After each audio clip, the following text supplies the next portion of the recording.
There are countless variables of why your Etsy sales may be declining. But before we just automatically assume that the market's crashing or Etsy's crashing or some outside variable that you have no control over is the cause of this, I implore you to really question and introspect or reflect.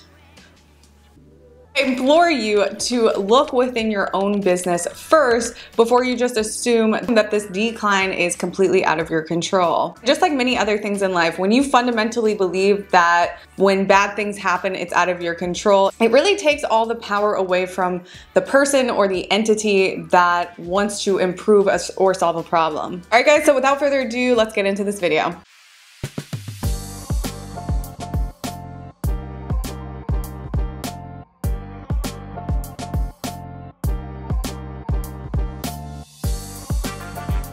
Welcome back, guys. My name is Hannah Gardner. If you are new to the channel, I teach people how to build brands mainly on Etsy, but also on Shopify. I have been documenting that journey here on YouTube and basically sharing back all of my wins and losses along the way. So if that is what you are into, make sure you go ahead and subscribe to the channel. And also comment, if you are having issues with your own shop and you need some help, give me some details about what you have going on and I'll try to help you the best I can in the comment section. Because if you ever watch my videos, I love a good conversation in the comment section. So as I mentioned before, there are countless of variables of why in your specific use case, in your specific niche, in your specific brand, that you could be seeing a decline in your sales. So these are really the three main ones that I'm going to ask you to look at first. Let me just preference this before we get into those three, that the majority of the time when a shop, whether it's on Etsy, on Amazon, on eBay, with anything when it comes to selling goods or digital downloads, outside of just trends changing and perhaps your listings becoming outdated because you're not staying with the current times,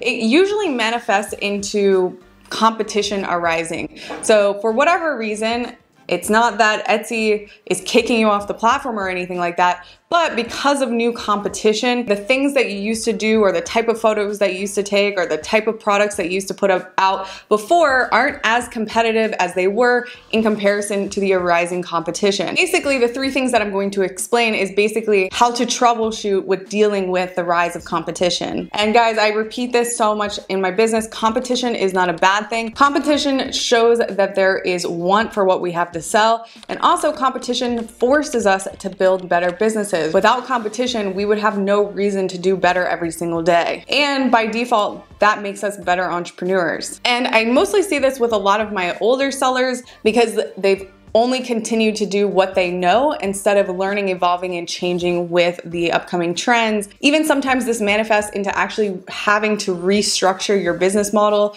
or your product development or your research or the way that you source your materials. Like sometimes it's that extreme that you actually have to do this because that's what the market is showing because it's just so competitive. The first thing that we want to take a look at and really have a hard look in the mirror is our main images. So our main images, hopefully you should know by now, are literally everything. Arguably, I think that Etsy's algorithm, their AI now is, I'm pretty sure they know what the product is just based off the image, and Etsy's AI is way smarter than us. I see listings nowadays with bestseller badges that have no keyword optimization, and it's literally because of the image and the price and the perceived value of the item for the price. I'm not saying don't do keyword research and don't have keyword optimized listings. I'm not saying that at all, but if you're going to put more emphasis and stress over something, one over the other, most people want to just blame it on keywords because that's just the easier play. No one wants to deal with their images. It's actually probably your images. So it's most likely an image problem. And your image and the staging of that product is not competitive enough in comparison to the competition on the search pages. How can we troubleshoot this for ourselves? Well, in Sal Samurai, I show you guys this tool all the time. You can actually track your competitors. So you want to really find out what stores are pushing the most sales volume in a short amount of time. So you can put in shop names here and track some of your top competitors and really see who is making the most sales in a short amount of time. Obviously, the guys that are at the top are getting the majority of the clicks on their listings, which is yielding them the most sales. So those are the ones that we want to pay attention to. And we want to look at comparable product types and really look at them in comparison to our main images. And another thing that I just want to preference here, if you are new at photography or design or anything like that, and it's your first year in business, first year in entrepreneurship, having this aesthetic eye to be able to spot trends or get the shot with the perfect angle for the product and learn how to pick out color schemes for your photos, right? All of those little moments of truth are skills that you acquire just by doing it over and over and over again. My first rendition of my photo shoots for my products, 5 years ago compared to what they are today, is completely different. I have figured out how to completely systemize my photo shoots for my product launches. And it took me quite a while to figure that out. You gotta learn how to use a camera. You have to learn how to use lighting. Lighting is probably the hardest part about photography. There's all these skills that I had to acquire over time. So my point is Rome is not built in a day. Do not put pressure on yourself. Don't be hard on yourself if you're in your first year. The winning in the first year is learning and figuring out, do people even want what I have to sell? It's not about profit. It's not about making $1 million. It's about learning. And obviously we're growing these businesses to turn a profit. Eventually we want to be profitable, but we can't put that pressure on ourselves right out the gates, especially if we are new to all of this. So what I would implore you to do is, like I said, track your top competitors, really figure out who your top dogs are in your space and really analyze what they're doing from a marketing perspective. Now, I'm not saying go out and rip their images and steal their designs. I'm not saying that at all. I'm saying look at what they have going on and see how you can improve upon it. So if you see a main image that has 20 added cards and a bestseller badge and it's performing really, really well, look at their photography and see, what are they doing? How is the product angled? How is the lighting? What colors are they using in there? Because the colors that you see in an image, there's probably something in there that's making it stand out. Could be the colors, it could be the product itself in comparison to the price point, the perceived value of the item. And the more competitive your main images are and your photography is, the higher the perceived value of the item. And so in some cases, and even in some niches, in my niche specifically, we've seen this, that, I could sell the same quality item as 10 other people, but because our photography is so professional and so appealing, we can sell it actually a slightly higher price point because the perceived value is higher because our marketing is super aesthetic and beautiful.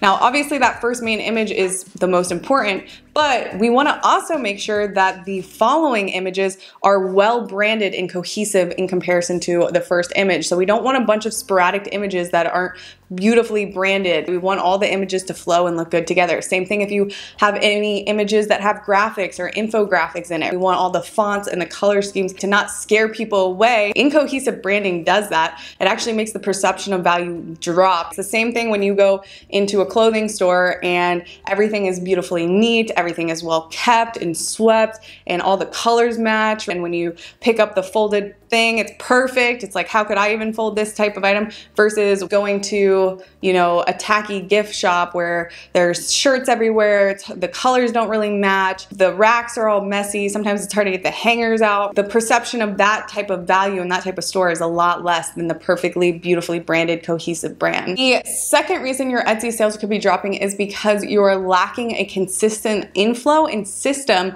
of launching new items. So research and development in launching new listings on Etsy is something that should never stop. I have a lot more videos on this, but Etsy is very much a horizontal scaling business. Once you max out your Etsy ad budget, which I implore everyone to do. Again, I have full trainings on the psychology of Etsy ads and why it should be your goal to get to the max budget allowance of $1,000 a day, but profitably, obviously. Full trainings about that in my channel. I'm not gonna sit here and go through that whole ad strategy right now.